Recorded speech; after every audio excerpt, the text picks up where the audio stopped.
Hey folks, Nathan P. Butler here. Welcome to another of our exhaustive content overviews for Tiny Epic Games. We've taken a look already at Tiny Epic Dungeons. That actually kicked off the idea for this series when I looked at the prototype as an honorary producer and then looked at all the stuff once it got released.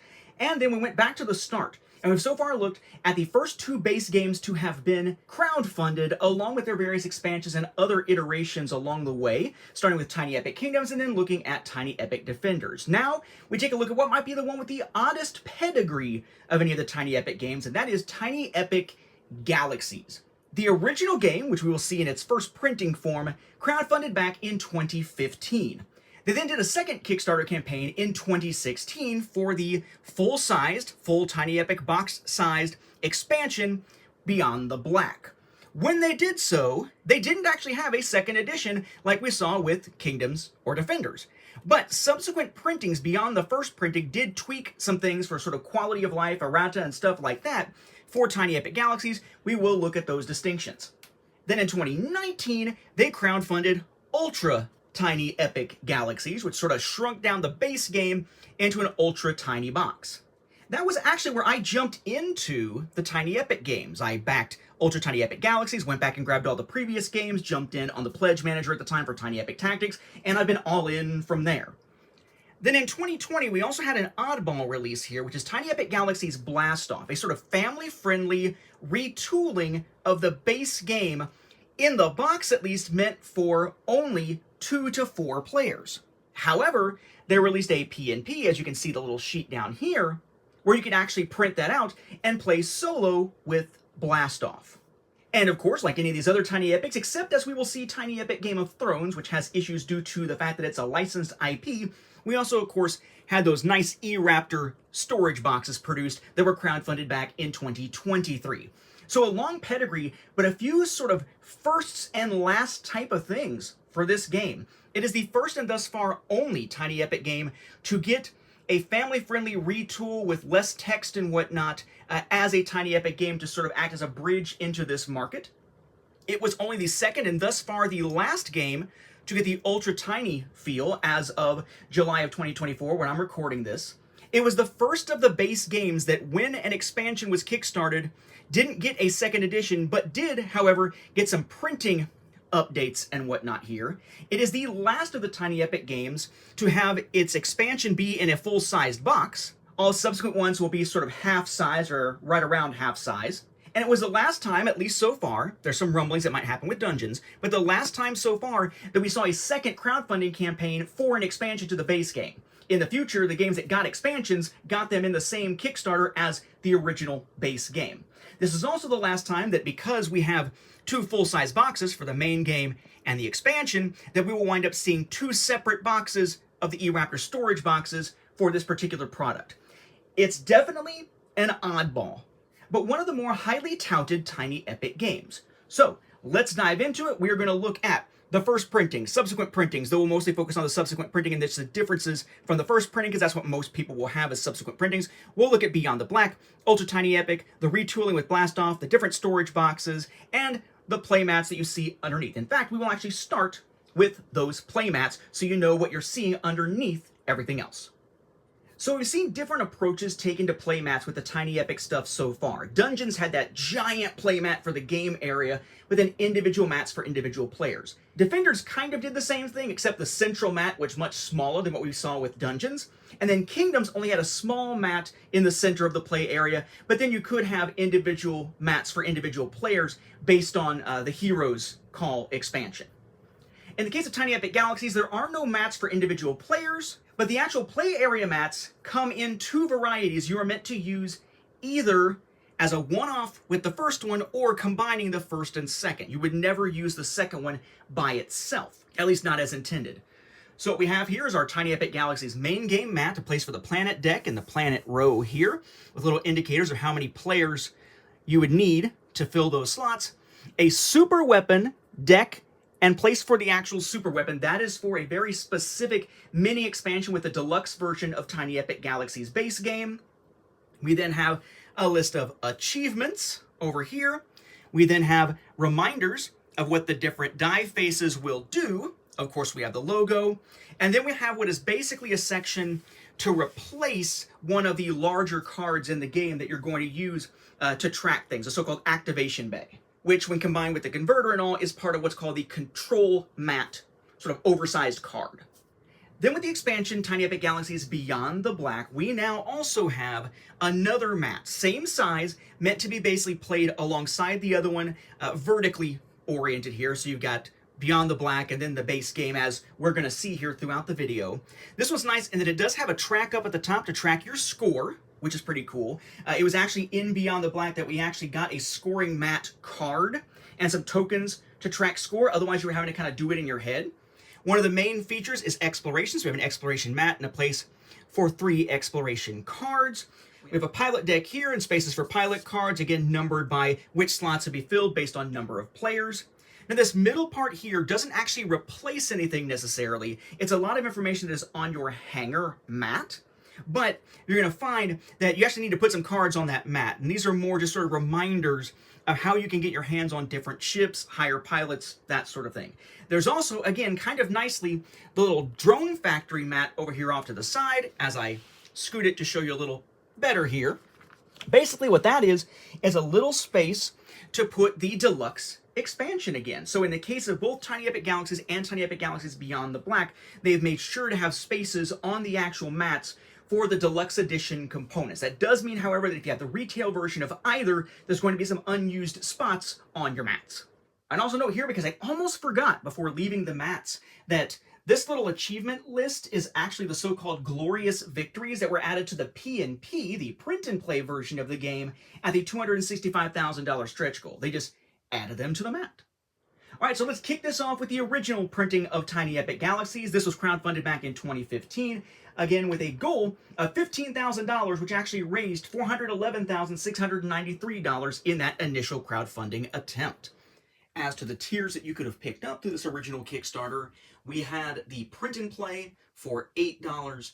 Then the base game tier was the regular base game, just 1 copy for $16, 2 for $30, 6 for $84, or 10 for $130.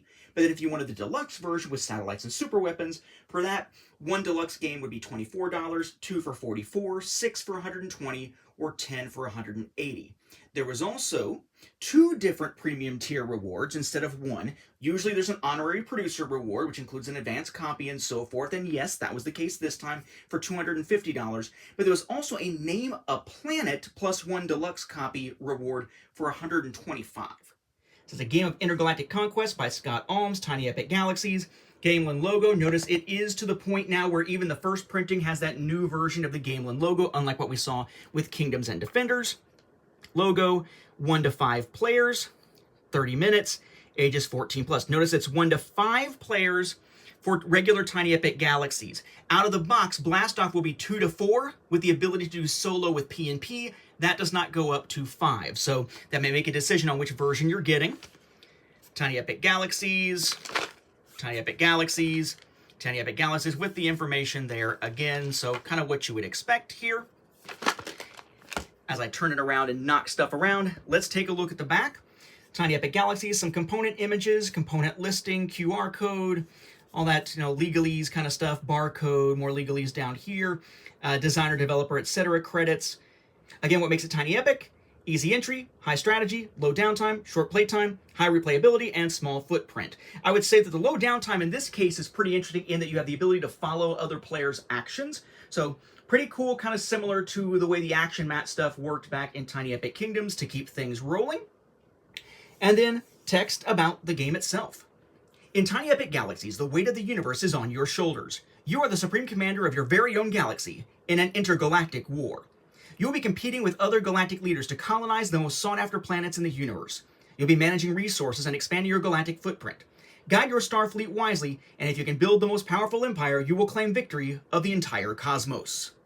And for what it's worth here, subsequent printing, similar front here, similar side here, the other 2 edges. Notice this other side though, which is the left-hand side if you're looking at the box front. It actually is vertically oriented now so that you can put it on a shelf either way. That was not the case with the first printing.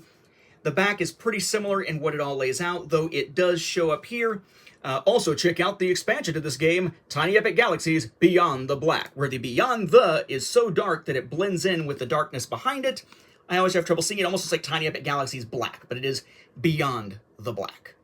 I will note with these side by side that the original is just kind of a flat texture. There is spot UV on the newer version.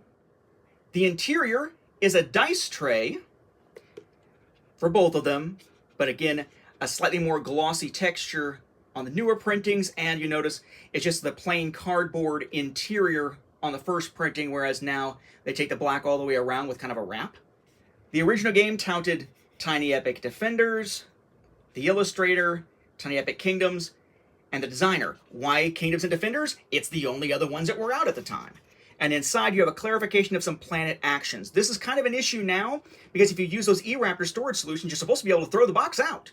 And yet here's necessary information. So don't throw this away, make sure you cut it out or something. I actually also asked on the Facebook group for Tiny Epic fans, and one of the folks behind the scenes was kind enough to send me a PDF where I could just print them out and stick them inside my eRaptor storage boxes. But suffice to say, there is something usable inside the box bottom. The bottom of the newer printing, at least this particular printing, has Tiny Epic Western, accessories, kingdoms, and then some more information about just what Tiny Epic itself actually is. I would note, by the way, that having the nice linen texture on the box and having it be 2 millimeters thick, plus that interior printing like the dice tray and all, that was actually a stretch goal at $24,000. Now what I'm going to try to do here is do kind of like I just did with the box and try to sort of bounce us in between different versions of the game so that we don't have to hit them all necessarily separately as we go. That'll make comparison a little easier and maybe make this video a little shorter because we will have to handle blast-off separately here. So, inside the base game, you're going to have these. These are your so-called galaxy mats and control mats. The idea in this game is that you will be rolling dice, and the dice have different symbols on them that you'll be able to activate to do various things. When activated, you'll be sitting those dice in the so-called activation bay as a way of showing that they have been used. It could be all the way up to 7 different dice. You then also have what's called the converter here in everything but blast off. Basically, you could take 2 unused dice, stick them into the 2 slots on the converter to turn a 3rd die to whatever face you want. So if you're really desperate for one particular face, you could basically spend 3 die to get that result. 1 to actually have the symbol on it, and 2 to pay for that conversion. It's rough, but it's useful. There's also a reminder here of what the different die faces mean, and the back of this is just artwork. Then you have your actual galaxy mats here. Each one has a track rolling around to keep track of your different resources, your energy or your culture, as we will see. They have a little reminder that after you roll, you get to do 1 reroll of any dice you want to reroll. That first reroll is free, but then after that, you can spend 1 energy to reroll again. You can also, once somebody else does an action and puts their little die there onto the activation base, showing that they have spent it and done what they were going to do, you can spend 1 culture resource to follow that action, which means you get to then do what they just did at the cost of 1 culture to do so. It's part of how they keep the low downtime as low as it is. The track goes up to 7. You can't ever go beyond 7. There's a little symbol here of an energy icon. When you start the game, you're going to have a certain number of ships, and your ships are either going to be at a planet or on your galaxy mat waiting to be deployed somewhere. When you gather resources, you're going to be looking at symbols like these to see where you're gathering resources from, which determines how many resources you're able to gather. Any ship that is in your galaxy is able to gather 1 energy resource, even though it's not out there on a planet gathering resources that way. Now here on the right-hand side, you have a set of tracks that represents your empire level, which is going to determine victory points at the end of the game. That's what that little swirl with the number is in it. How many dice you're able to roll each turn, and how many ships you get to use, along with having a starting point here with the little star icon.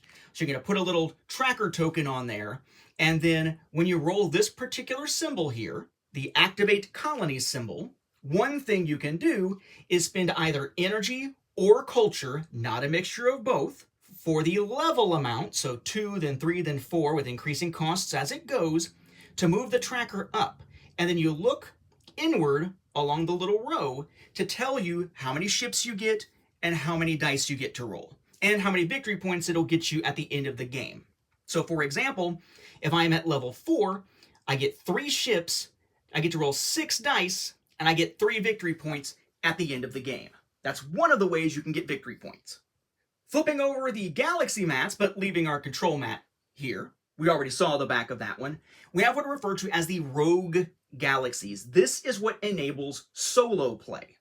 You'll be playing against one of these enemy galaxies. The other ones are just color-coded. These actually have names. We have Artemis, Zendika, Hades, Gamelin, right, named after the company, and Rothkel.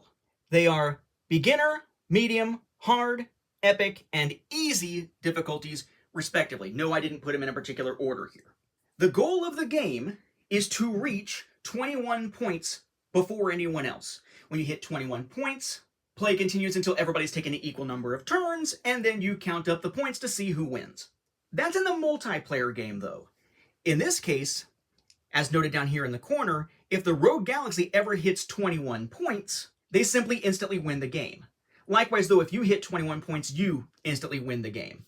Also, if they ever reach the point where they have advanced their galaxy all the way up to the skull and crossbones at the top, they also instantly win the game and you lose. You notice that on their galaxies, they have an energy symbol and a culture symbol. They actually are able to gather resources of both types for any ships that are sitting on their galaxy mat. There's a reminder down here, when it comes to the dice, that you as the player could spend 1 energy and 1 culture to re-roll 1 die of the enemy. If the enemy happens to roll the activate colonies symbol here, then they get whatever the special action is running along their track based on the level of their galaxy.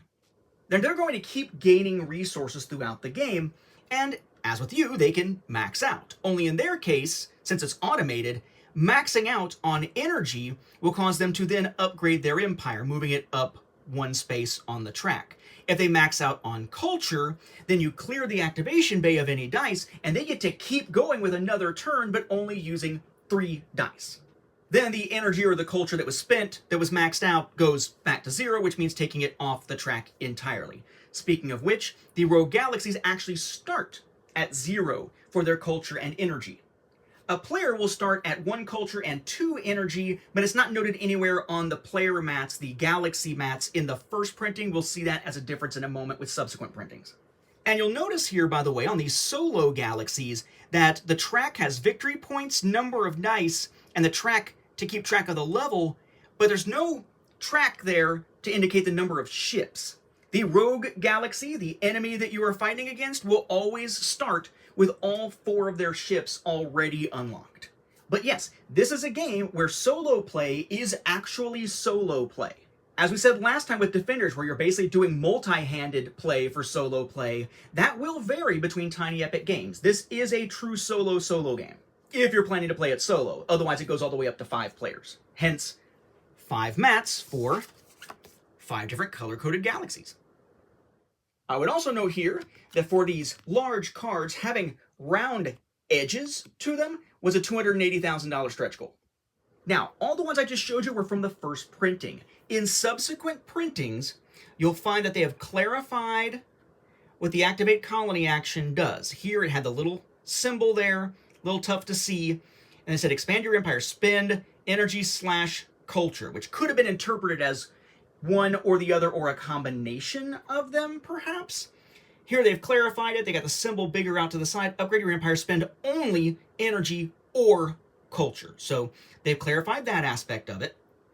Also, you'll notice here that whereas you start with 1 culture and 2 energy, regardless of the printing of the game, it's not marked in any way here on the first printing. Here's basically meant to know that from the rules, whereas as a reminder, subsequent printings have a little culture symbol and energy symbol to remind you there on those slots on the track. You'll also find, by the way, speaking of the tracks, that you have little square symbols at 3 and 4 on the ship track. That's when you will go from having your 2 starting ships to having your 3rd and your 4th. You have little circles here on your mat relating to the dice at 5, 6, and 7. That is not when it tells you how to get that many dice, because that's just 4, 5, 6, 7, right? That's just written on the track. That is to go along with the Super Weapons and Satellites mini expansion in the deluxe version that we will see momentarily. But that is on the tracks regardless of printing. It's only really this bottom corner here and the starting points that they've updated between printings. As to the Rogue Galaxies, I would note that actually having solo play at all, which meant having the Rogue Galaxies, was a $200,000 stretch goal in the original Kickstarter. All the stretch goals we're going to see for the base game are from the original Kickstarter, just carried over into the subsequent games. And the game comes with 40 different planet cards. Before we look at what they do, let's just look at which ones are there. These are the ones that I believe, and I apologize for the glare on these two here, these are the ones that I believe were originally intended for the base game. There are also quite a few added as stretch goals to get to that 40 mark, some of which seem to be questionable because of the way they handle the stretch goal imagery on the campaign itself. Suffice to say, between this shot and the next one, you'll see all the different systems, all the different planets that are actually in the game.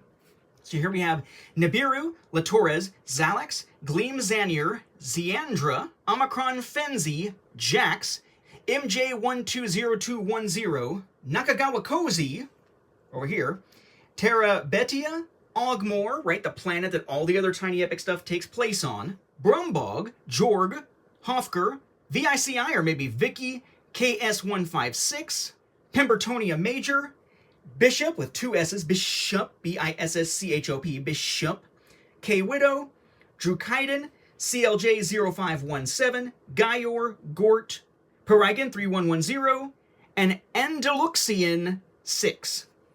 Now, as far as stretch goals for planets go, honestly, it's a little tricky to tell which are supposed to be the stretch goals or not. I believe these are the ones that came through stretch goals, but they didn't actually name them each time. They really just showed a quick image of the planet, and not all of them necessarily match exactly. Sometimes orientations change, the color might have changed a little bit, and I know that there's at least one of these probably missing from the pack in some way. So let me just hit the ones that I can sort of tell you. Just suffice to say, these planets are part of the base game for everyone. At 3,500 followers on Twitter, they added what appears to be Merid. At 6,500 likes on Facebook, they add what appears to be Lorena. At the $17,000 stretch goal, they added Tifnod, though the orientation is different than what we see on the Kickstarter page. This is where it starts to get confusing, so I'm not going to address that every single time. At $20,000, they added what appears to be Vizcara, and I'll even drop the appears to be for you just to keep this straight. At $35,000, we had Jack110912. At $42,000, Xiaohua. At $70,000, BSW10-1. At $80,000, Sargus 36 up there in the corner. Then $130,000, we have Burcomius. At $140,000, Walsfeo. At $170,000, Pleiades. At $180,000, Maya.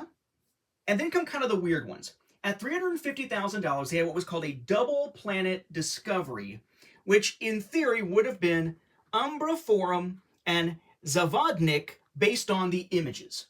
But then there was another one as a double planet discovery, so to speak, at $400,000, which were going to have abilities decided upon by the community. From images, it seems like it's Nagato and Helios, but I'm not actually sure, because Helios's image wasn't among the images for either of the double planet unlocks, and Umbra Forum was shown as one of those first double planet unlocks, but it turns out it's one of the ones with user-created abilities.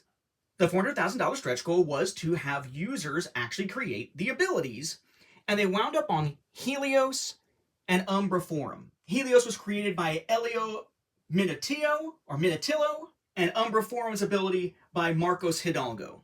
So I'm not quite sure about the order and the setup of these last few, but based on the images, I believe those are the other stretch goal planets. Either way, though, they're in the game for everybody, regardless of printing or deluxe otherwise, so it really doesn't matter so much as just to say there were a lot of planets added by stretch goals. So before we compare these to what we see in the second and subsequent printings, let's just look real quick at what these are, what these do. There's a name up in the corner and there's a track. When you get a move ship icon, you can either land that ship on a planet or land it on this track in orbit. If you land on the planet, you can immediately take the special ability in the box underneath it. But you're not helping to actually colonize the planet, you're just getting the ability. On the other hand, if you go into orbit, you'll start on the little colored space, and each time you activate a die that is either an advanced economy symbol or advanced diplomacy symbol, that's what these two symbols are in yellow and blue to keep them straight, you can advance your ship one space on a track that is a track of that type. Now, in the solo game, when the rogue galaxy gets that symbol, they get to advance every single ship that is on a track of that type. Not you. As the player, you can only move one ship on a track of that type per activation of that symbol. When you reach the end, though, you'll colonize that planet. You will tuck it underneath your galaxy mat, essentially just down underneath this section here. And these abilities become part of your repertoire. So when you use the Activate Colony ability, the same type of dice activation that would let you level up your empire, you could also fire off one of the abilities that you have there. They also grant you victory points at the end of the game. That's part of that building up to 21. In the bottom corner, just a smaller version of an image of the planet, at least here, that's all we're seeing. And there is going to be a symbol up in the corner. Some of them have the energy symbol, other ones have a culture symbol. And that basically means that when you roll a harvest culture symbol or a harvest energy symbol on one of these dice, you are able to gain one resource of that type for each ship that you have in a location with that symbol. Again, the galaxy mat for the players has just energy. The galaxy mat for the rogue galaxy has both energy and culture. But for example, here, if I had one on the planet using the ability and had one on the track trying to colonize it, that'd be 2, which would give me 2 culture or energy or whatever it might be. Now let me add the subsequent printings here into the mix for comparison. They essentially look the same, right? The big difference is that down here in the bottom corner with just the planet image shown again, on the original first printing, it's just the planet. In order to know which type of resources needed for colonization, you still need to look at the track. Whereas with the subsequent printings, they added a little tiny symbol onto the bottom that matches, so you could look in the corner and see which type of colonization that particular one took. So in the case of economy one, see, there you go, same type of thing there with the yellow symbol. Now, Vizcara just happens to be here as an example. These other cards here, though, Nagato and Zavodnik, they are 2 cards that had what were thought of as overpowered abilities, so there is essentially errata to them when subsequently reprinted. Spend 1 culture to move 2 of your ships. Perform any one action, all other players may follow that action for free. Notice the difference here, and this is the case for both. In subsequent printings, that is a only once per turn ability, whereas it was unlimited in the first printing. This, by the way, is the back of those planet cards. Just the logo and some nice art. Another way that you can score points beyond just the level of your galaxy or your colonized planets, at least in the base game, is what we refer to as secret missions. There's actually a new mechanism added into the game at the $60,000 stretch goal with these original 6 secret missions available. The idea is that at the beginning of the game, you are dealt 2 of these. You keep one, the other one gets discarded. But it's kept secret from the other players and is not part of getting up to 21 to determine when the game ends. That's more based on the overt stuff of galaxy level and of the different planets you've colonized. This is an extra mechanism to give you an extra boost of points based on strategy and how you play as you go along. So for example, notice the back here, secret mission, show you that it slides underneath your mat there. We have Orbiter. Gain 2 victory points if you have all of your ships in your galaxy at the end of the game. One of the things you can do with a move ship die result is move back to your galaxy before you go off to another planet, perhaps. So you can maybe be there to be able to get some energy when you harvest. So these were the original 6, Orbiter, Seeker, Industrialist, Equalizer, Elder, and Hermit, and they unlock 6 more through stretch goals to double it to 12. Explorer, Noble, Trader, Charger, Conqueror, and Hoarder. None of these were actually given by name when they were unlocked as stretch goals, but so you know, they were unlocked when they got 4,000 Twitter followers, 7,000 likes on Facebook, and at the monetary stretch goals of $110,000, $120,000, $210,000, and $225,000. I would note, by the way, that if you're playing solo, you don't use secret missions at all. Not for you, not for the enemy. And I would note here, before we leave all the cards behind, not counting the deluxe content we're about to see, I would note here that the cards were all upgraded to a greater GSM, ivory core, and a linen finish at the $150,000 stretch goal. Now let's talk about the other physical components before we look at anything for the deluxe edition. Everything we've seen so far is all in the retail version, regardless of printing, just with those perhaps printing differences here. I'm going to leave us some first printing components here at the top, a galaxy mat, a planet card, and the control mat, to show you where these things would go as you play, and then we'll do some comparisons here. So each player is going to have 4 of these little die-cut starships. The fact that they are laser-cut rocket ships was a $15,001 stretch goal. So each player gets 4 of them. They're going to match up with the colors. For example, yellow here for yellow, but you also have blue, red, green, and for black, it's actually purple. So your ships are either going to be sitting there in your galaxy or sitting there waiting to be picked up with the matching color, of course, just red is easier to see, or they may be landed on a planet, or they may be, as like a little tracker here, sitting there on the track trying to colonize that planet. On the other hand, you need other things to track stuff on your galaxy mat as well. These, with a little star on them, these little hexagonal pieces here, one of each color is going to go on your mat, and it is going to track your empire level. It will go up, and again, the stuff off to the side of it will be what is in play at that particular time. Then you also have an energy tracker, and your energy tracker will start at 2. When it's at 0, it's off the board. Otherwise, it's working its way up or down the track there. And then same thing with culture. Again, starting at 1 in this case, off the track for 0, working its way up and down the track. Having those be screen-printed wooden tokens was the $50,000 stretch goal. But you might notice something a little bit weird when you look at these. Take a moment to look at these 3 stacks. What is wrong with this picture, so to speak? Or at least difficult to see from this picture? Yes, the yellow ones all have white printing on them as well, making them extremely difficult to actually see.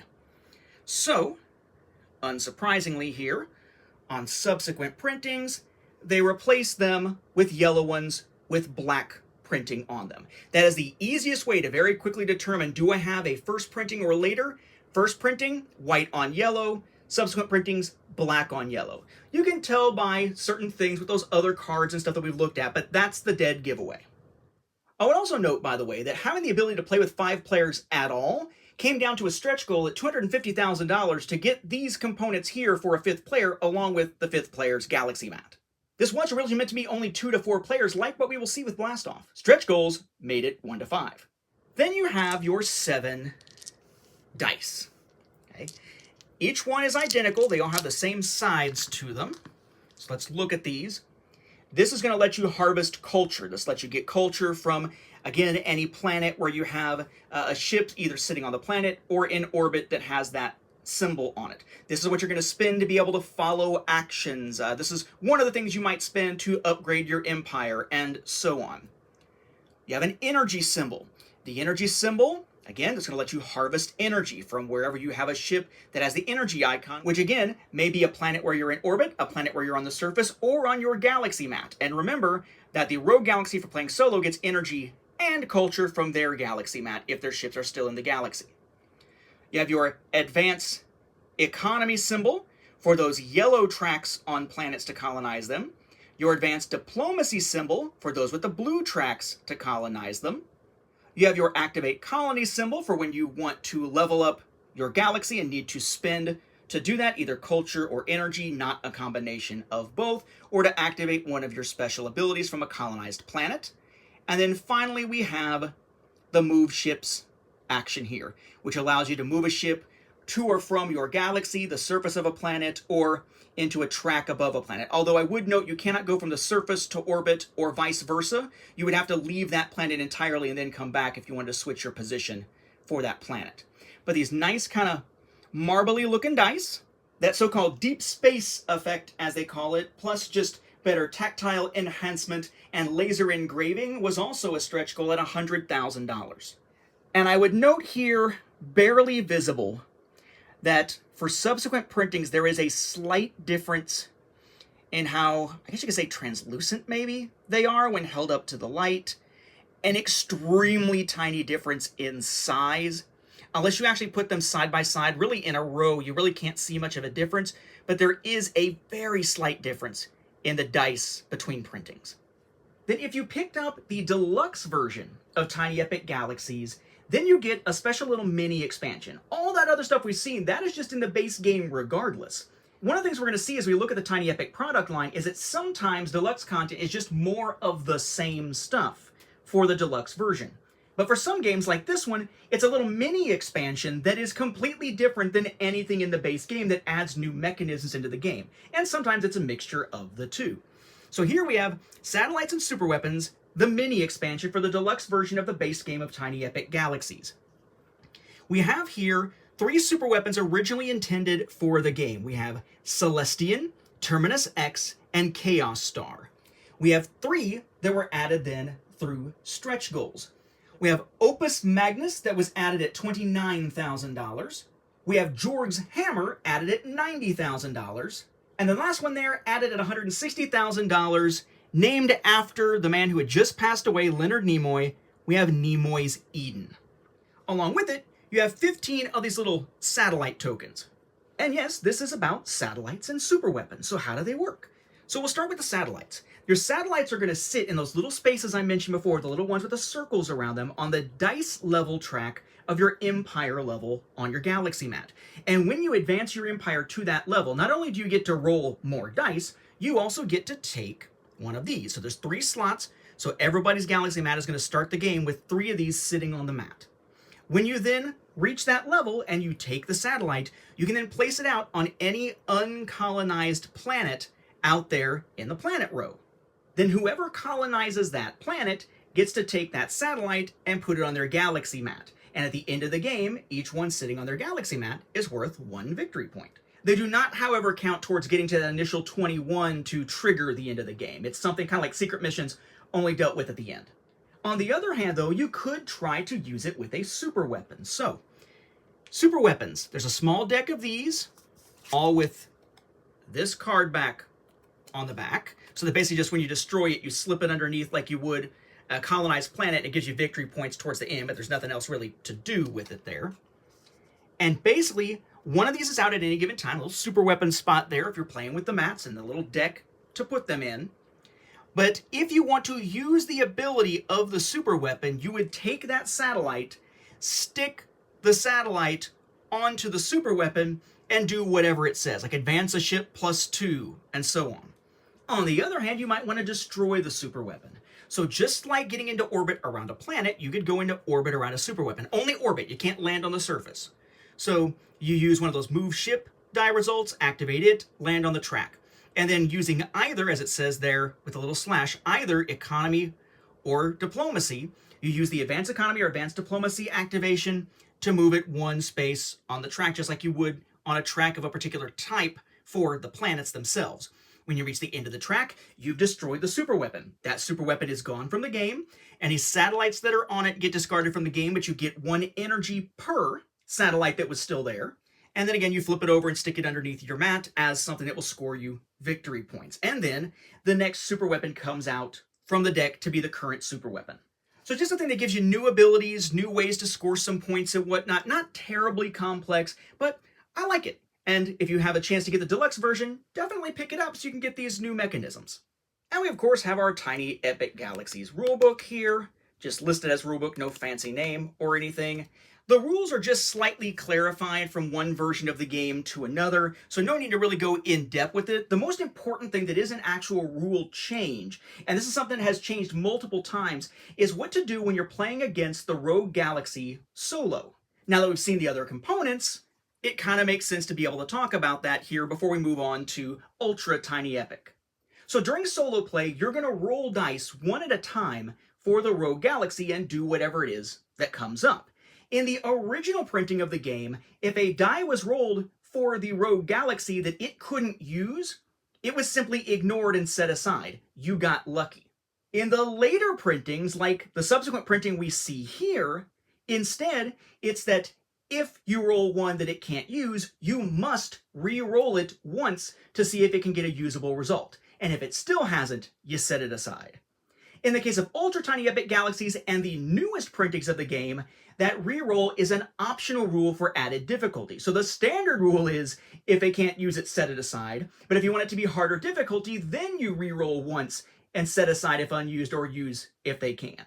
So kind of like the way that at least during the print and play, prototype, and final stages of Tiny Epic Dungeons, there were changes to what happens when someone is knocked out and needs to rest and get back up again.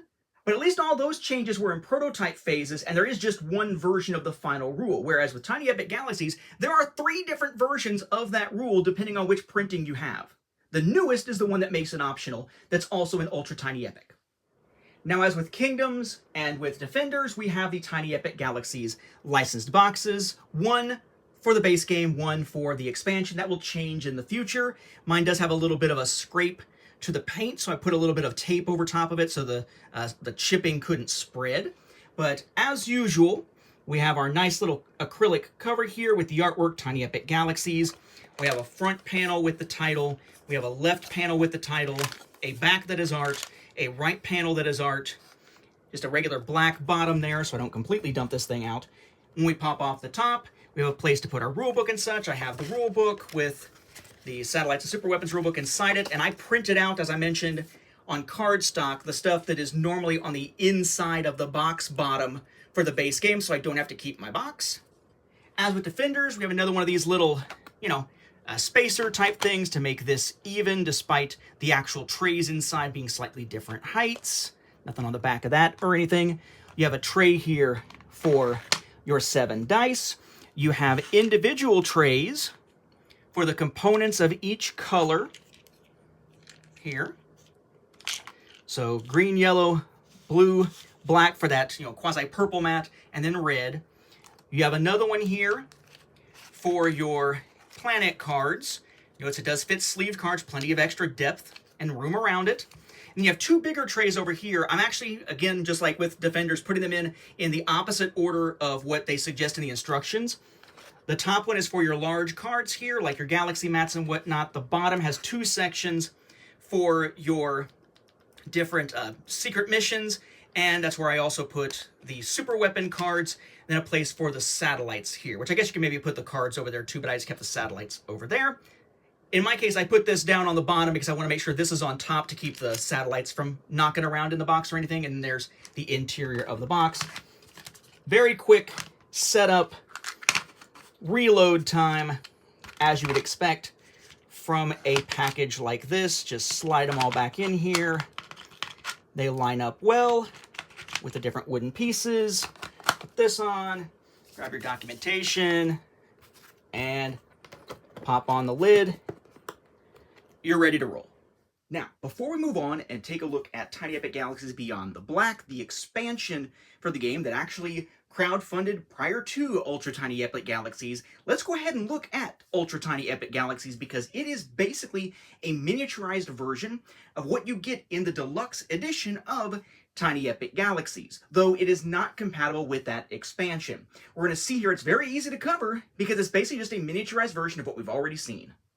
Ultra Tiny Epic Galaxies was crowdfunded in 2019. It had a $10,000 funding goal and reached $206,721 in funding. However, there were no stretch goals involved in this particular campaign.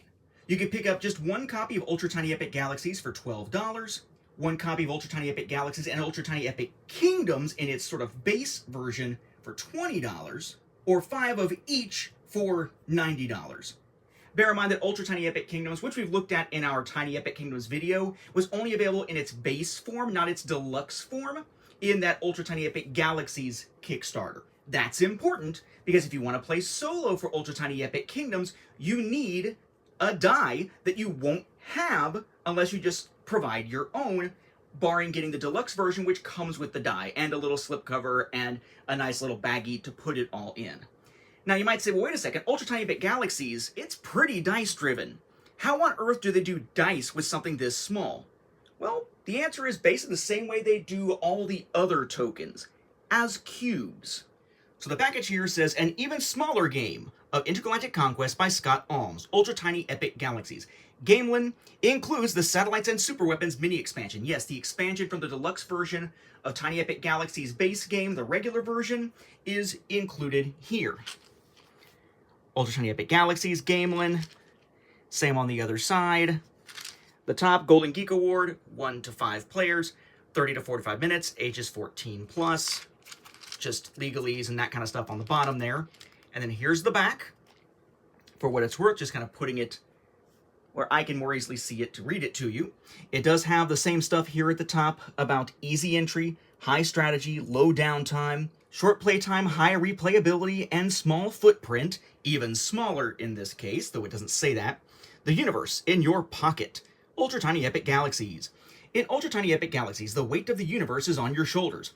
Take control of your very own galaxies, racing to colonize planets, and claim victory of the entire cosmos. Contains designer and such, Gameland logo, GamelandGames.com. Now I will say, I am using a third-party little organizer type thing that I got off of Etsy, and that is just a little tray to keep all the cubes in. This does not come with it. It's a little 3D printed container from Etsy. Otherwise, what you have in here is going to include your rule book, a mixture of large cards, which are basically standard size cards, and small cards, which in this case are mini cards. The rulebook here, pretty much what you would expect, just a smaller version of what we saw for Tiny Epic Galaxies, and it does include, at the end, the Satellites and Super Weapons rules built in. This, by the way, being the only version that I know of Ultra Tiny Epic Galaxies, and being based on what is basically the newest rule set, apparently. This one does have that rule with the Rogue Galaxy when you're playing solo, that if they roll an unusable die, you can either play by standard rules and just ignore it by discarding it, or for added difficulty, do one reroll of the die. It is not mandatory in Ultra Tiny. What you see here are those large or standard size cards from Ultra Tiny Epic.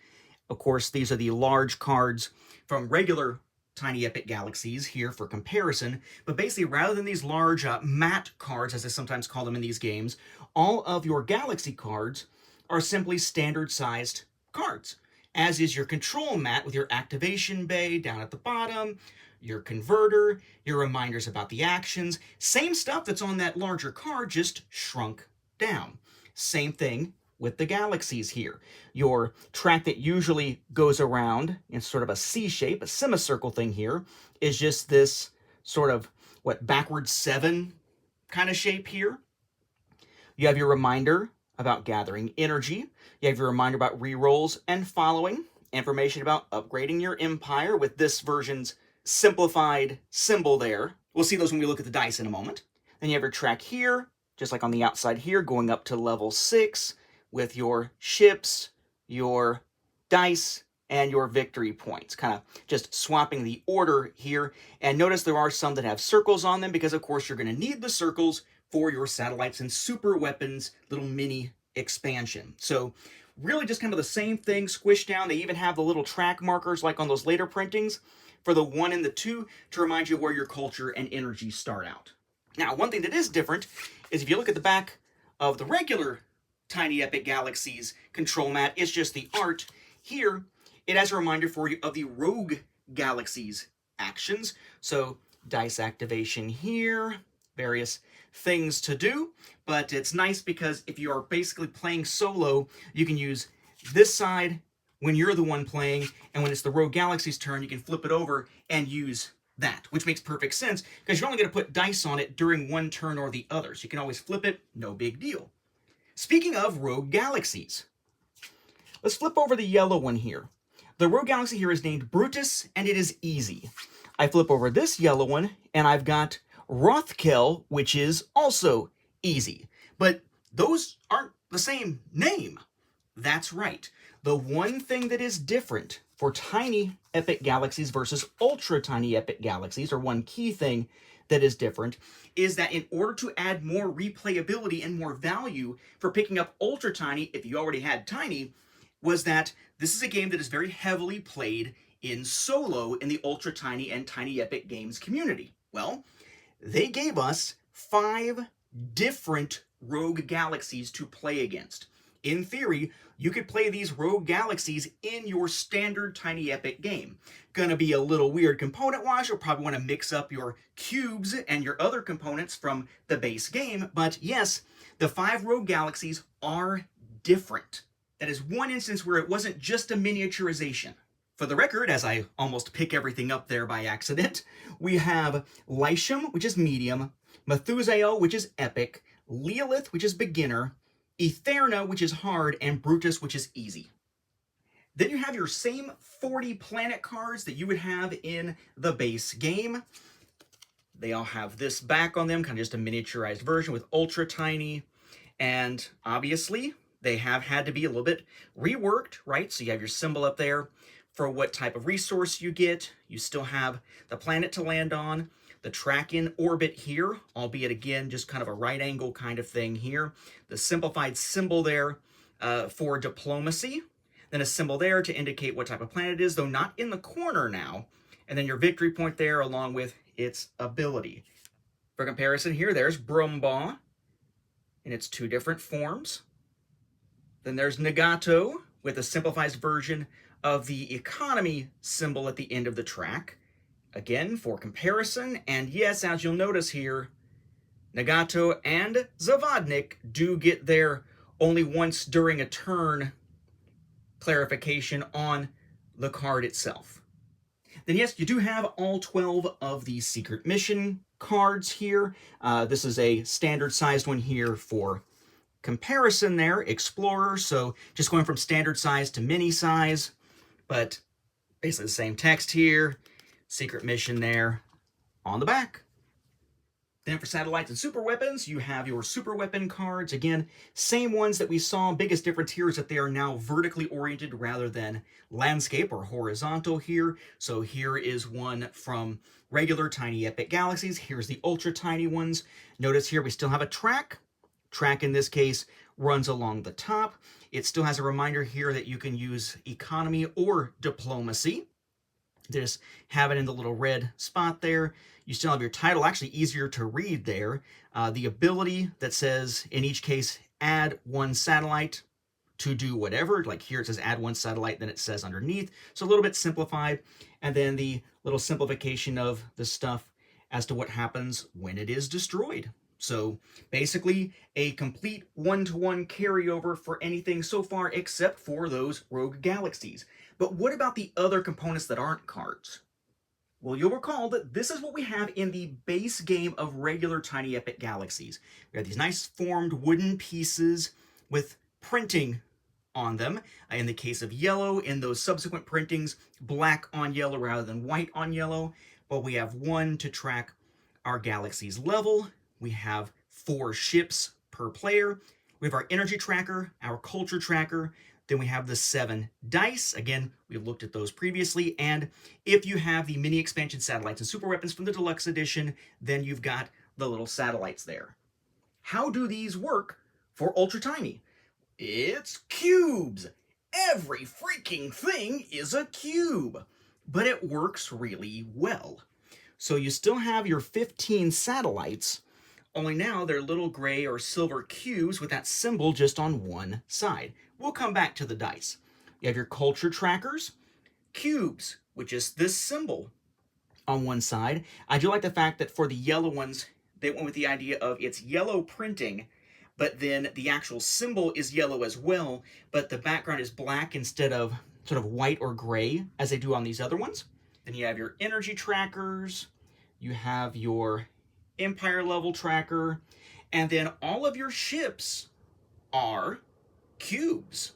And every single one of these components that we've seen so far, we're not looking at the dice yet, all those components for your Empire level, your energy, your culture trackers, your 4 ships, and even the little satellites there, they are all just printed on one side of the cube. But then for the dice, you're using cubes as well. This is now, there, your advanced diplomacy symbol, your harvest culture, advance economy, harvest energy, activate colony, or the thing you could use to upgrade your empire, and then move. and you're basically rolling however many cubes instead of dice.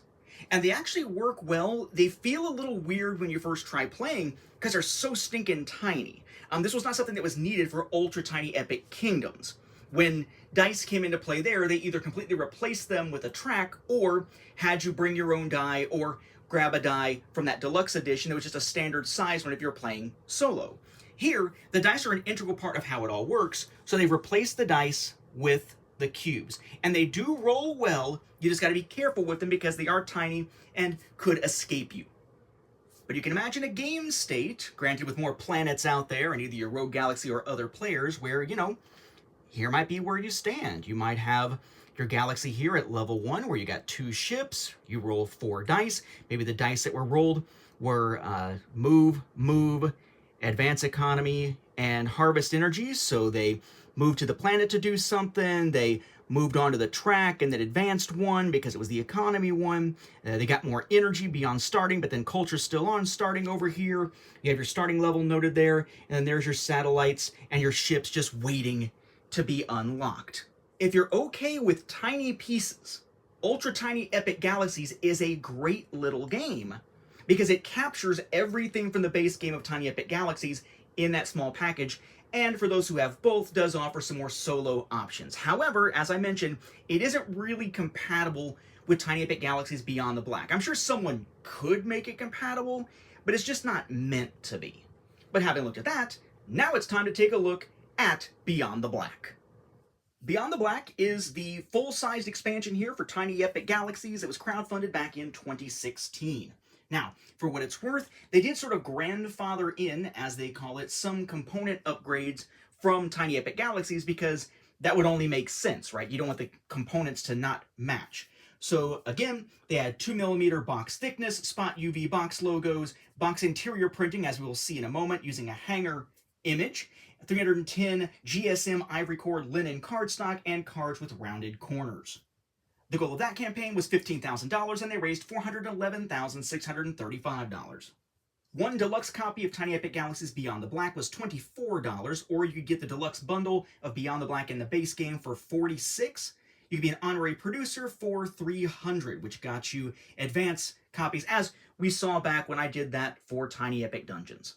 So we have an expansion to Tiny Epic Galaxies by Scott Alms. Tiny Epic Galaxies Beyond the Black. I still say that the Beyond the is kind of hard to read, but that's just me, possibly. Gamelin Games, vertical side here, title with Gamelin Games, horizontal side here, title there, no Gamelin Games there.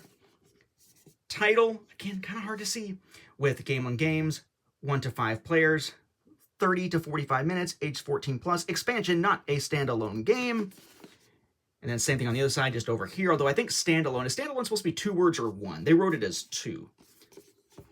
Then we've got the Beyond the Back. No, never mind. This is not a standalone game. Requires Tiny Epic Galaxies. Some component stuff. Introducing pilots, advanced ships, and exploration. Contains whatever. QR code. The UPC. Gamelin. Creator stuff, website, things that make it Tiny Epic that are the same things we've seen before. Tiny Epic Galaxies Beyond the Black, it says, your galaxies have expanded to the extent of known space. You overlap with your rivals and fight tooth and nail for fertile planets. Now it is time to extend your horizons. Upgrade ships to the limits of today's technology, ready them with skilled pilots, and go beyond the deep blackness of space into the truly unknown universe. Inside the box lid, we have your dice bay, sort of a dice tray. On your box bottom, you have Tiny Epic Western, accessories, kingdoms, Tiny Epic definition there, kind of standardized stuff there. But if I look inside, this kind of pisses me off. Because just like there were some planet clarifications inside the box for Tiny Epic Galaxies, Beyond the Black puts the solo rules, which is what a lot of people are going to be playing, because again, Tiny Epic Galaxies is a very popular solo game in the Tiny Epic series, despite being able to be played all the way up to 5 players. The solo rules are in the box itself, not in the rulebook. I cannot tell you how frustrating it is to download the digital copy of the rulebook only to find this isn't in that either. So if you're going to get one of these storage solutions like we're going to see from eRaptor, it's even more important here, especially if you're ever going to play solo, to make sure that you either keep your box bottom, take a picture of it, or somehow otherwise capture this information, because without the box, you don't have solo play for Beyond the Black. Not a great choice. Now, if you get the deluxe version of Beyond the Black, you also get another one of those sleeves, as we saw with Defenders and Kingdoms, to put both boxes together if you're going to store them together. Again, outside of the eRaptor solutions and whatnot. So just Tiny Epic Galaxies Beyond the Black, Gamelin logo here, albeit upside down from the standpoint of somebody reading it like that. Gamelin here. Then the logo again on the back, and it's just a little sleeve that comes collapsible. So you can put it inside the box if you want to. So we have our rulebook here, the Beyond the Black expansion rulebook, just how to integrate the expansion, but again, be wary, nothing about solo in here. There are a total of 12 new planet cards, 8 of which were originally meant to be included. Those are Saxtopia, Lugubria, Kanasa, Jai Aaron, Andavia, Surab, Quintil 4, and Tiernan. Notice a mixture there, an even mix of 4 for economy, 4 for diplomacy. Some of these, though, give you more than just one resource type, which is kind of cool here. There is a symbol up in the corner indicating this is from the Beyond the Black expansion. Then there were 4 that were unlocked by stretch goals at $35,000, at least based on the artwork and which card would go with the artwork. We got Brentarius at $95,000. We got Copernicus at $125,000, Elysia Prime, and at $200,000, the last new planet, Arender. Notice again, a balance of 2 for diplomacy, 2 for economy. We got 8 new secret missions, none of which are stretch goals, all of which were just standard for the game from the start. And of course, remember, these are only used in multiplayer, not in the solo game. But we have Dwarf, Collector, Selector, Invincible, Brave, Haven, Scientist, and Giant. Now, as we start looking at the large cards, let's start with one that was a stretch goal. At $275,000, they added the badly needed scorecard. Now you don't have to keep track of reaching 21 to trigger the end of the game in your head. Now you can track it on a score sheet. And if this appears a little busy with all the planets on it, that's fine. There's a version on the other side that is nice and clean. And of course, each of the 5 player colors now needs a little score tracker token. For what it's worth, the little plus side is for when you've reached the end of the track and actually have 30 points. Otherwise, you're just using the playing side. So for most of the game, you're just playing with the playing side. Unless somebody actually goes crazy, hits 30, hits that middle, and now they're flipping and running around again. We then have a component here called the Exploration Mat that uses exploration cards, these interesting round cards. Now the mat is the same on either side. You're going to put a deck of these cards on top of this space here face down. When you use a move ship action, you can come here instead of going to a planet or back to your galaxy. While you're sitting here, you're able to collect culture. But when you arrive, you're going to explore, but only when you arrive. If you want to do it again, you got to leave and come back. So what's going to happen here is there's going to be a little line of up to 3 of these exploration cards kind of out to the side of this here. When you arrive, you can explore, and if there are cards already out to the side, you could take one of those. Or you could press your luck by flipping a card. If it's green and you don't want to do it, like one of these, you just add it to the side as long as there's an open space. Again, there can only ever be 3. But if it's a red one, you have to do it, as we will see. Regardless, whenever you resolve one of them, that exploration is over. You keep whatever that card is. And it has a reminder down here that these exploration cards have symbols on them, as we will see also with pilots. And based on the number of symbols you get, so basically set collection, you can get 2 victory points for the most, or 1 for the second most of any particular symbol. Though I would note that in solo play, it's just who has the highest. There is no second best. Now, as to these cards, these are the good ones here. There's 30 total. There's 19 right here that are the green ones that you can either take or leave. you have a lot of options with these. But you'll notice that even when you have some that have the same name, like Dwarf Planet here, they might have different symbols out to their sides. They're called exploration badges and represent what you found out while exploring. And you'll find that some of these have victory points. So like Dwarf Planet, there's 3 of these. They all have a different badge, but they all give you 1 victory point. Or Discover New Life. Discover New Life has no victory points here, but when you get it, you have those 2 badges, and you get to acquire 2 culture immediately. You basically take it, do whatever it says, and then stick it in a stack face down so you, but not your opponents, know how many badges of each type you have built up along the way. So you have 3 copies of Dwarf Planet, 2 copies up here of Discover New Life. I, for some reason, separated out the 3rd one down here. I'm not going to say all that stuff again. So 3 copies of Discover New Life, 4 copies of Derelict Station, 3 copies of Alien Transmission, 3 of Space Ice, and 3 of Rare Metal Moon. So in other words, 3 of all types except Derelict Station that has an extra for a total of 4. Your other 11 exploration cards, these are all bad news. These are all danger cards, as they're called. So in these cases here, you have 2 copies of Asteroid Field, 3 of Black Hole, 3 of Supernova, 3 of Solar Storm. Again, notice that depending on which ones we're looking at, there may be differences in the badges. In the case of Supernova and Black Hole, they're so bad, they just give you 1 of each badge. And Black Hole and Asteroid Field even give you victory points. But you'll notice here a difference between these. So these are the ones that if you draw it, you have to do it. No choice there, okay? So it says Danger, has the name. That's the back of all these, by the way, just the title there. Has the thing that you do, which generally sucks, and it still has the badges, so you do get badges for going through the difficulties there. But in the case of Black Hole and Asteroid Field, they actually have a track on them. So when you flip it, instead of just taking it, taking your lumps and sticking it into your stack, instead you have to put that ship that just explored onto the track, use economy or diplomacy to advance it to the end, and then you get your ship back onto the exploration mat and this into your stack. And while it's on this, not on your exploration mat, again, this thing, you can't collect that culture because you're not actually on the exploration mat. You're technically stuck in the black hole or stuck in the asteroid field. So they sort of burn time as you try to navigate those hazards.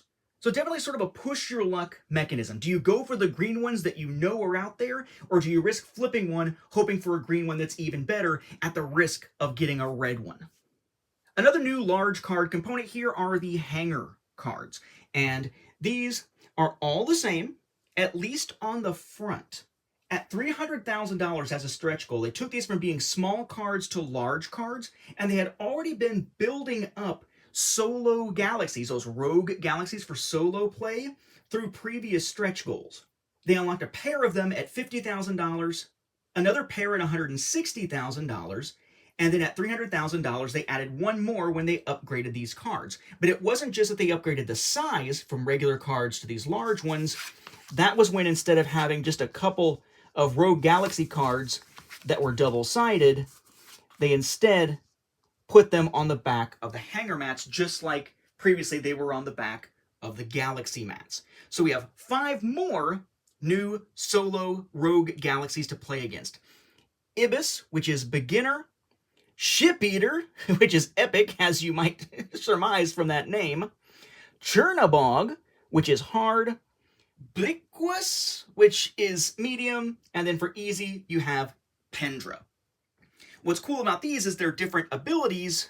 Everything else basically plays the same, but their little abilities do play a role in fiddling around with the new aspects of the game in Beyond the Black. So if you're playing Beyond the Black, it's definitely better to use these particular solo rogue galaxies. But what exactly is the deal with this mat? Well, we'll see what it actually looks like when it's on the table in a moment. But basically, as you're playing, you're able to hire pilots. And these pilots have specialized state-of-the-art ships, not your standard rocket ship-looking things like in the base game. But to hire them, you're going to have to use specific dice rolls. So if you want the one that kind of looks like the Enterprise over here, the Aurora, you need to roll and spend 2 of either the Advanced Diplomacy or Advanced Economy dice results. For the Nexus ship here, you need 2 of the Utilize Colony, or Activate Colony, results. For the Ambition, to me it looks like a SR-71 Blackbird, not entirely sure what that's supposed to be. We have the Ambition here, 2 Energy or 2 Culture Harvest icons, or the Intrepid, definitely designed to be like the Voyager. You have 2 Move Ship icons. Or, if you have 3 identical dice, you can hire any pilot. And that's important because certain pilots only pilot certain types of ships. These fancy ships, though, are represented by brand new ship tokens. Each player now has ship tokens in all 4 of these different styles, 1 of each. So they'll just sit there on your hangar until you hire a pilot that can actually fly that ship. Now, why would you want to use these ships? Well, it comes down to the pilot's abilities, which means it's time to look at pilot cards. You have 20 pilot cards that were originally meant to be in the base game before we get to any deluxe or stretch goal content. They all have this back to them here, and we're going to look at what's actually on the cards here in just a moment once we've seen them all, but for now, let's just identify what we have here. So we have the Politician, Monk, Hive Mind, Mogul, Lightspeeder, Agent, Bandit, and Opportunist in that top row. Then Duchess, Kingpin, Peacekeeper, Outlander, Marshal, Maestro, Matriarch, Tycoon in the second row, and then Scavenger, Bookworm, Untouchable, and Terraformer in the third. For what it's worth, by the way, you will always have the same number of pilots out as you have planets based on your player count. So they basically just have 1 row of planets, 1 row of pilots, as we will see here when we look at how the playmats actually look once all the components are on them here in a little bit. There were then 10 more pilots added through stretch goals to everyone's game. The Saboteur at $17,000, the Speed Demon at $20,000, the Mega Hauler at $24,000, the Concierge at $29,000, and the Analyst at $65,000 to finish out that top row. Then our second row here, we have the Overseer at $80,000, the Leech at $110,000, the Mimic at $140,000, the Reaver at $180,000, and the Ambassador at $225,000. Now, I already mentioned that the deluxe version of the game came with that little sleeve for the boxes. Its main focus is a so-called Drones mini expansion, but it did add 6 new pilots, 4 originally intended and 2 unlocked through stretch goals that are only in the deluxe version of the game. We have the Daredevil, Networker, Celebrity, and Dispatcher. You might notice the faces of Tim Schafer and Andy Weir there. And the 2 unlocked through stretch goals were actually the social stretch goals this time around at 11,000 likes on Facebook and 7,500 followers on Twitter, respectively, for Gamelin and the Viceroy. Now let's talk about what these cards actually do. In order to hire them to pilot one of your ships, you must have a ship available, like a regular ship, and on your hangar mat, you must have one of those new specialized ships, those advanced ships available. The official name is Advanced Ships. And you'll look in the pilot row and find a pilot who has an expertise in that type of ship. For example, in this case, both of them could take the Aurora out, but whereas the Networker could fly the Intrepid, the Mimic can't, and instead could take the Nexus. Neither of them could use the Ambition. If you were to hire a pilot, you would then take the ship that matches whatever one they're going to be piloting and sit the cards so that basically it lines up like so. And if you ever were to replace the pilot on that ship, which is fine, you can do that, you would still just stack them up, because at the end of the game, they're worth 1 victory point each, and they have exploration badges as well that count towards your total.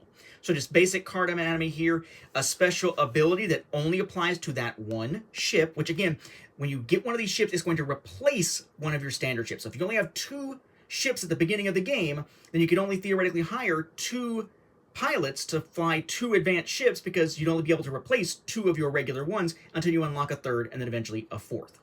You have the name, you have the symbol up here for Beyond the Black, but again, this is the key reason you wanted, aside from victory points and badges, just some kind of cool ability just for that specific ship.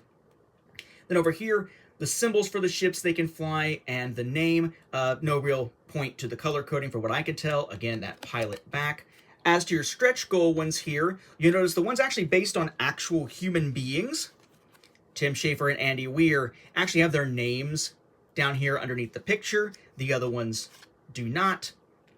And they all have this little E up at the top indicating it's from the expansion. I do also like, though, that all of them down at the bottom actually have in the corner a little picture to match the individual. Kind of like, the planet cards have down in the corner a little symbol to indicate, hey, this is the planet and here's what type of resource you use. Yes, I'm sure that's how cards talk. The other thing, though, that is in the deluxe version is the drones mini expansion. Yes, you get those extra pilots, and oftentimes they're kind of forgotten, but the main focus here is on those drones because it adds more gameplay value to the game.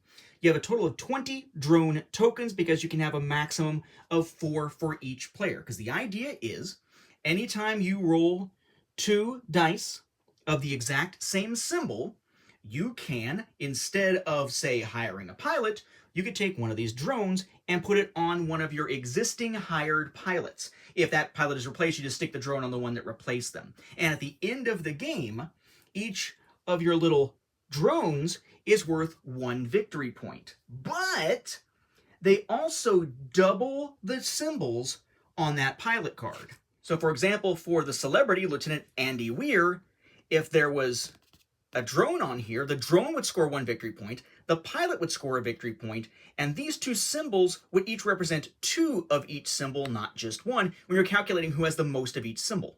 There is a nice little booklet here that gives you the rules. Not a whole lot to it. This is just a little factory card to place them on to have a nice place to keep them from getting, mixed up or knocked around the table. That was actually the $250,000 stretch goal, to actually have that little card to put these on. And the little drone tokens are just one-sided tokens with the little symbol there. It is important to note, since I have talked about one of the things that reduces downtime being the ability to pay 1 culture and follow a die action, when you hire a pilot or when you bring a drone aboard, you're using 2 dice that match. Or for hiring a pilot, it might even be 3, if it's not matching a particular ship that pilot is proficient in. Those are using multiple dice. Only the last one used can be followed. Not that it really matters, because of course they're matching, obviously it's the same symbol.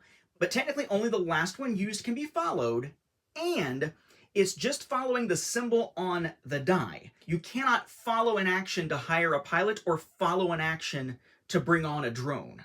You can still follow, but you're just following the regular die symbol, not the fact that there was matching symbols. And of course, there's also a storage box from eRaptor for this one as well. This is, again, the last time we're going to see the base game and the expansion, both in separate, regular-sized boxes for this storage solution. That's because they were regular-sized, separate boxes originally. So we have Tiny Epic Galaxies Beyond the Black with the ships there. Pop off the top. Rulebook. And I have taken that Rogue Pilot stuff from inside and asked about getting a digital copy of it, got a copy, printed it on cardstock, and now I keep it inside here. Then we've got another of those little leveler things here. We have a standard size card tray here for the planet cards, for the new secret mission cards, for the pilots, and the drones mini expansion. We have one of those large trays, which I actually usually keep on the bottom, that has the exploration cards and a place for our drones. We have another large tray for all the other large cards. And then this time, all the individual player pieces are actually in one long tray here, one long container, rather than it being 5 separate ones. And then there on the bottom is just the Gamelin logo. And I realized I didn't show you the edges. Tiny Epic Galaxies Beyond the Black. Title on the left-hand side. Art on the right-hand side. Just art on the back. And as I've shown you before, in odd angles, just black on the bottom. Love these storage solutions. Now, before we move on and take a look at Tiny Epic Galaxies Blast Off, the sort of family-friendly version of the game, let's take a look here at what the mats look like when everything is out on them. You'll notice here that your Galaxy mat, the Rogue Galaxy mat, your hangar mat, none of that stuff that is player-specific is on the mat itself. It's all the shared stuff, and I apologize if this thing is shaking. I'm now holding the iPad after a very long day. So here is your base mat. It's got your achievements on the side, a place that replaces the control mat to put your dice for the activation bay and the converter, a reminder of what the symbols mean. If you happen to have the Satellites and Super Weapons mini expansion from the Deluxe Edition, there's a place for the active super weapon and the deck, a row for your planet cards marked with how many players. So in this case, for a 2-player game, we've got 4 planets out, and your planet deck. So that's all your base game stuff, including the Deluxe mini expansion. Then above that, you're going to have the Tiny Epic Galaxies Beyond the Black one. This one has your row for your pilots with your deck, and again, the same number as you have planets here. So there's 4 for a 2-player game. Then we have actually a place for your drones. You don't need the Drone Factory card. This replaces it, very much like the control mat is not needed here. These spots here in the middle, they're just reminders of what you can use to hire each type of ship, or a pilot for each type of ship. That's not actually where you're going to put anything, unless you just happen to want to put the dice there as a way of indicating that you have activated that way. And a reminder about how to hire a pilot that doesn't necessarily match. There's a place for your exploration mat, but you do still need the mat, and your exploration card deck on top.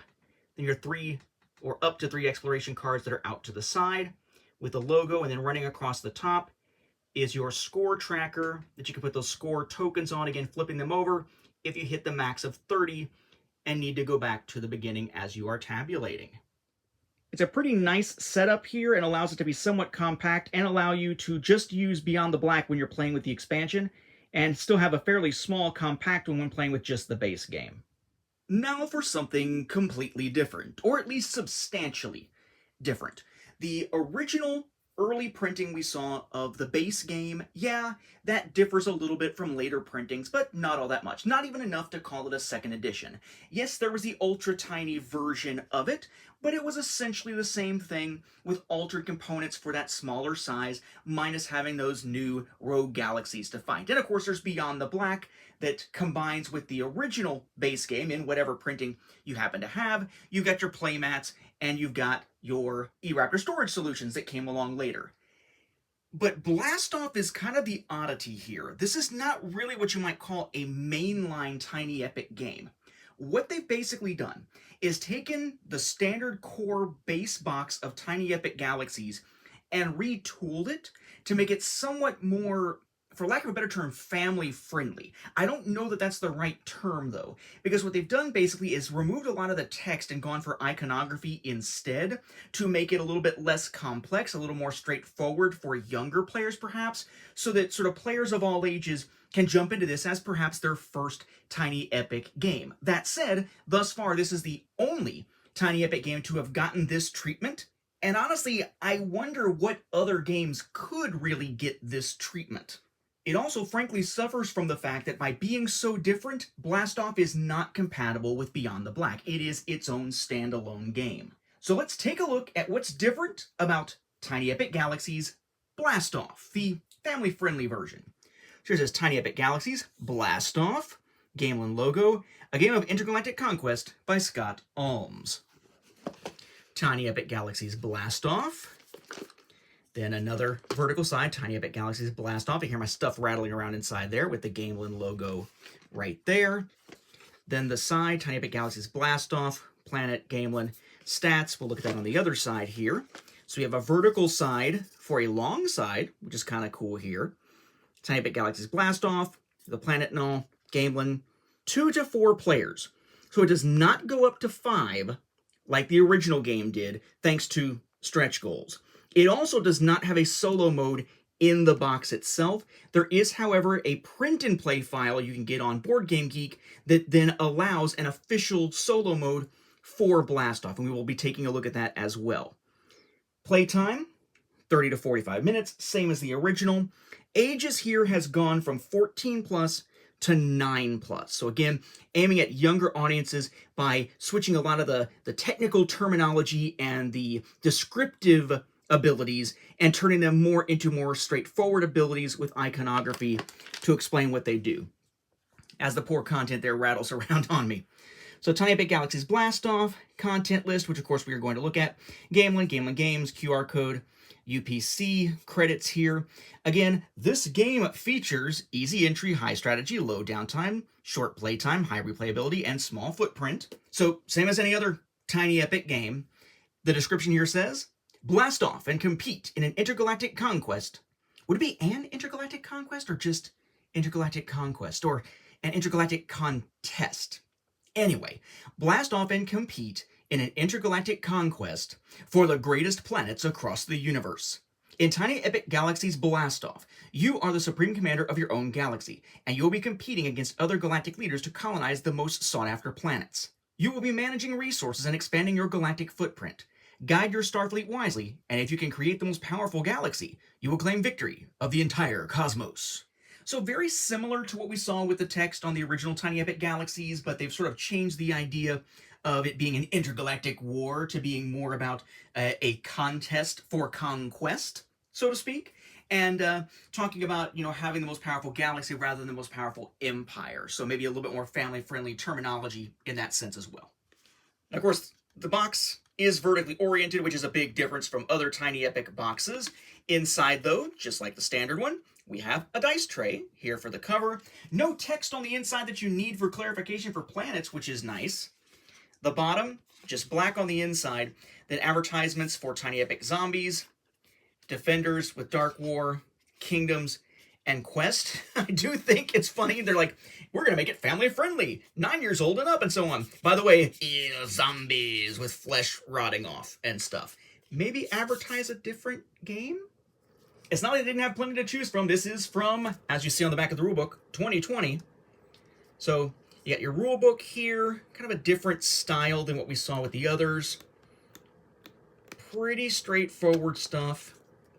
And basically, what we're going to find with Tiny Epic Galaxies Blast Off is that in retooling this for being more family-friendly and so forth, this is where we really see the biggest changes to terminology and to gameplay.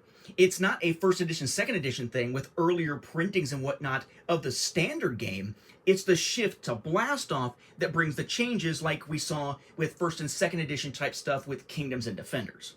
So we'll start off here by looking at the large cards that are in here, all with these heavy white borders around them, as is the case really with all the components for this one. And what we got here are 4 Galaxy mats. Again, this is a 4-player game out of the box. There is no 5th player option, hence no black / quasi-purple looking Galaxy, because remember that was a stretch goal for the base game way back in the day. What's interesting here is some of the stuff that's sort of carried over in terms of the design. So we have reminders here about spending 1 energy to re-roll, spending 1 culture to follow, and we have our starting energy marked of 2, starting culture marked of 1, and then we have our track over here with our level, which in this case has a minus energy / culture symbol there, along with the reminder here with this particular symbol that we'll see again in a moment that has our reminder of the same thing, kind of different looking, which will make sense in just a moment.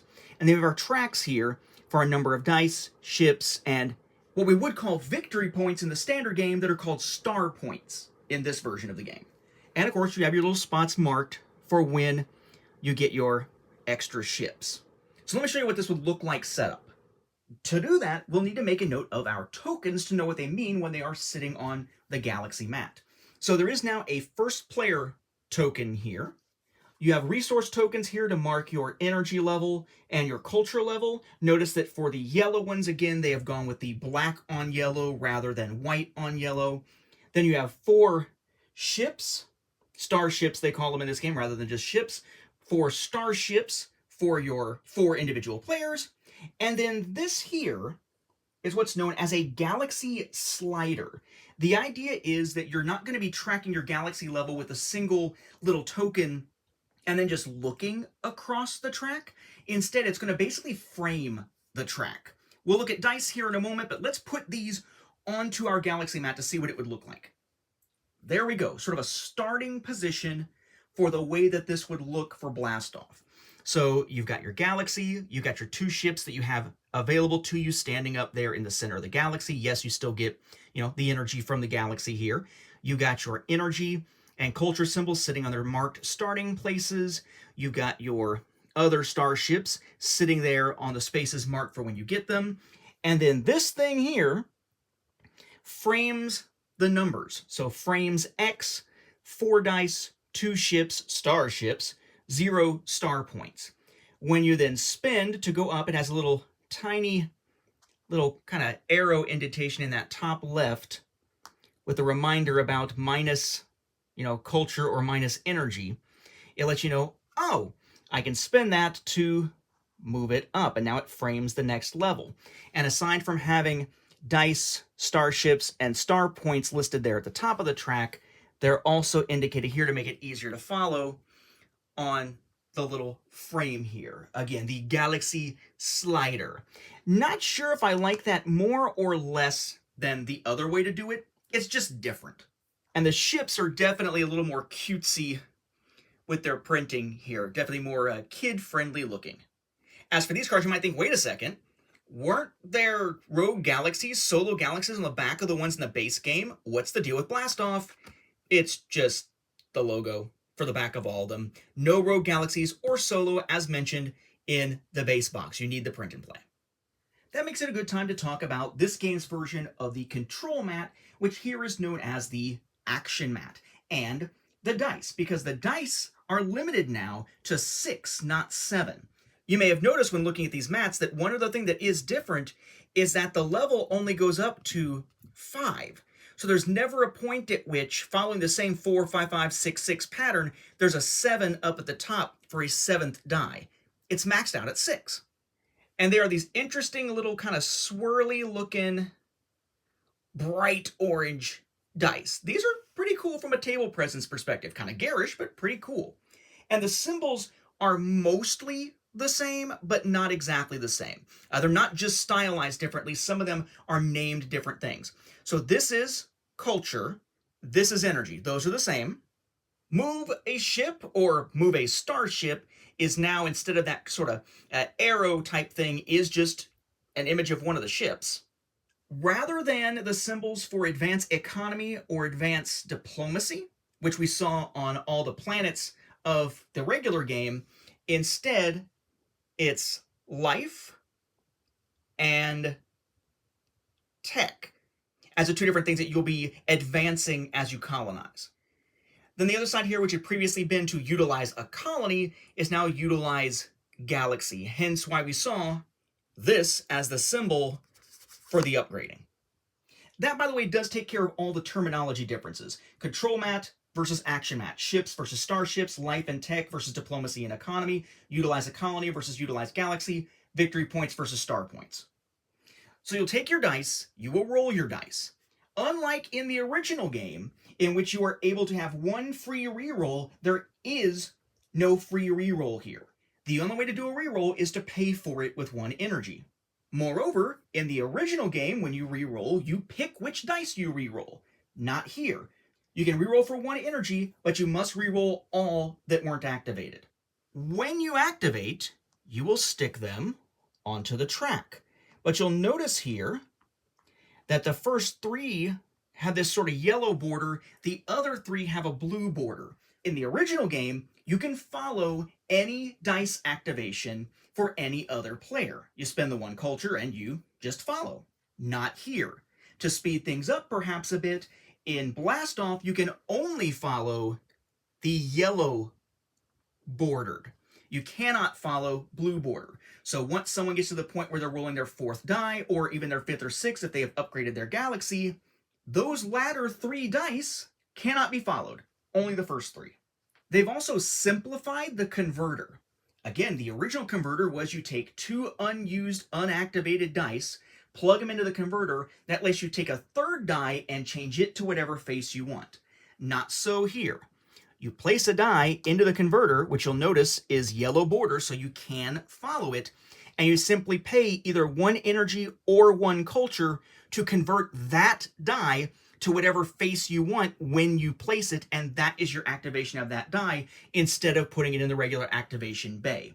So you're paying resources to change that die, rather than not having to spend resources, but having to spend unused dice to change another die. That is a substantive change here. Yes, by the way, On the back of the action mat, same thing with the back. Planet cards, similar, just the logo there. But you have 30 planet cards rather than 40 in this version of the game. We'll look at their differences and such here in just a moment. You have 15 that are based on using life for advancement. Then you have the other 15 which use tech for advancement. So again, kind of like that even split basically between economy and diplomacy, but presumably economy and diplomacy are a little bit too deep of terms to use for, I guess, the audience of what, 9 to 13, because this one picks up at 9 and the other one picks up at 14. But you'll notice here, none of the planets have a name anymore. It's just cool image of the planet. It's still in the corner is going to tell you what resource you get when you harvest, so culture or energy. It does still have victory points down in the corner. In this case, again, star points, very bold and vibrant there. You still have your tracks to land on. In this case, they start lower down and then work their way up. So for instance, you might land here and then advance 1, 2, 3, and then hit that text symbol, and now you've colonized the planet. Or you could land on the planet and get an ability. But notice none of the abilities are text-based. They are all using iconography, which also makes them a little more simplistic. And I'm not going to run through all of these here, but let's just take a look at some of the ways these symbols might work on these cards. That gives you a sense of pretty much all the different symbols that you might run into. So the stuff in red, the red is always a cost that must be paid. So in this case, you are losing one of your inactive, unused dice. Over here, you're losing or paying 2 culture. Here, you're going backwards on a colonization track. This one has no cost. Neither does this one. That has you paying 2 energy. The stuff that is in either green or blue, just fitting with the coloration of the card based on whether it's a life or a tech planet, that's going to be your benefit. So here, gain 2 energy, gain 4 energy, advance your ship on 1 colony track. Notice here, these don't have a specific life or tech, so it's just whatever planet. Over here, this symbol, with a couple of different spacemen here, is an indicator that the other players get something. So this one, the other players get 1 energy, you get 1 energy and 1 culture. Some of them will advance multiple times. Advance a ship on the colonization track multiple times, twice in this case, on a life track, or advance once on a tech track.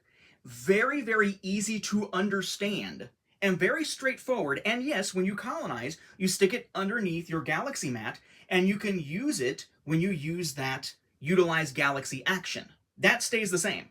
You just won't have a lot of crazy, fancy, weird abilities because it all has to be conveyed in this simplified iconography to make it work for those younger audiences. But still nice and varied, so if you're okay with a little bit of a simplified game, still a fun game. You'll notice here, though, one type of component I did not mention at all yet, which actually does not exist in Blastoff. There are no secret missions at all in Blastoff, which does also mean that when you're tallying up your star points at the end of the game, it's just your galaxy level and your colonized planets. There are no secret missions to count, and of course, there are no little mini expansions or deluxe versus regular versions of this game, so no satellites and super weapons or anything like that either. It's just a very straightforward, family-centered game. Now, if you're like me and you really love Tiny Epic games for the solo play, because you don't get a chance to play with groups very often, well, that's where the print and play solo rules come in. You can find these on Board Game Geek very easily and just print them off for yourself. I printed on cardstock and chose not to laminate these because of how it somewhat curves things, and I want to make sure everything fits nicely into the box. You can also, I guess, do double-sided prints, but I didn't do that because I wanted to be able to show you it all here in one shot.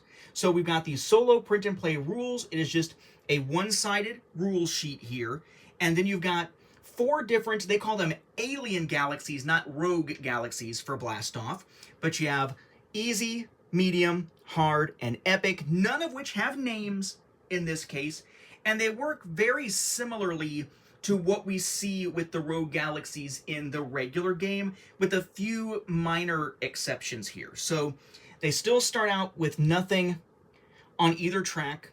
They still advance, and when they harvest, they get the energy and the culture, whichever is applicable, from all the different planets They have a ship app that has that, but the Galaxy actually generates either, not just energy like it does for the player. The player can still spend 1 energy and 1 culture to force the reroll of one of the Alien Galaxies dice. The Alien Galaxy does have a track to indicate how many dice it rolls, depending on its level and how many victory points comes from that level. Anytime they advance colonization, in this case with life or tech, it does apply to their ships on all tracks of that type, just like in the base game. Or I should say the original game. I keep saying base game because that's sort of the base original version of the game. You are able to follow, but only on the first 3, just like in regular multiplayer Blast-Off. At max energy, they upgrade their Galaxy, then go back to 0, just like in the standard game. I would also note there is an actual 0 point on the track for these, which is nice. But also, when they hit Utilize Galaxy, they have their track listed on the side. It's just in iconography, not text this time. So, for example, they got a key over here, right, where the alien gains, which can be resources or advancing all ships on colony tracks, depending on what it says it gains. You lose, right, because it's red, or the alien steals something from you, which has the little alien ship here beaming up stuff, I guess, or pulling it up with a tractor beam or something. And then this one's kind of like a scattering thing. All alien ships in its galaxy move to planets where there are no alien ships. So instead of having to use move a ship, they just all kind of scatter out there. The biggest difference really that kind of sets this apart, not just from regular Blast-Off because it's a special solo rule, but also from the original game, is what happens when they hit max culture. In the base game, the original game, when the alien or rogue galaxy hits max culture, they go back down to 0, but they basically roll 3 dice and get to activate them. Essentially, they get like another partial turn, essentially. In this case, it's sort of gauged for each difficulty level. So at max culture, yes, they get to perform some extra actions, but rather than it being determined by dice rolling, you see the little culture in a triangle symbol here to match the little culture and triangle symbol at the top of the track. They do, from top to bottom, any icons that are listed underneath it as if they were activating those dice. So you'll notice easy only has 2, medium and hard have 3 each, but they're different, and then epic will activate 4 different abilities. And then there is still the reminder here at the beginning that as soon as they hit 21, or you, but when they hit 21, that's it, that's the end of the game. And if they're the ones to hit 21 victory points, or star points in this case first, you lose. So very, very similar, but kind of a way of incorporating the familiar solo play into the different, mildly tweaked framework of Blast-Off. Personally, I would still just recommend regular Tiny Epic Galaxies because you can integrate it with Beyond the Black. If you're cramped for space or just want a fun way to play the base game with a smaller footprint, grab Ultra Tiny Epic. Blast-Off is one that I would really only grab if you're going to be playing with younger players, just because it doesn't feel as robust, but it is still a solid game. It's just, again, geared towards a little bit wider audience range. But thanks to P&P, you can play it solo. You still can't play it with 5 players, though. And that, folks, concludes our look at Tiny Epic Galaxies, the 3rd game in the Tiny Epic product line. This also, at least for now, means it will have some shorter videos coming up, because this is the last of the ones that have all these different versions to take a look at, or expansions to take a look at least for a while. They crowdfunded Tiny Epic Kingdoms, then Defenders in their first edition forms, then Tiny Epic Galaxies in its original form.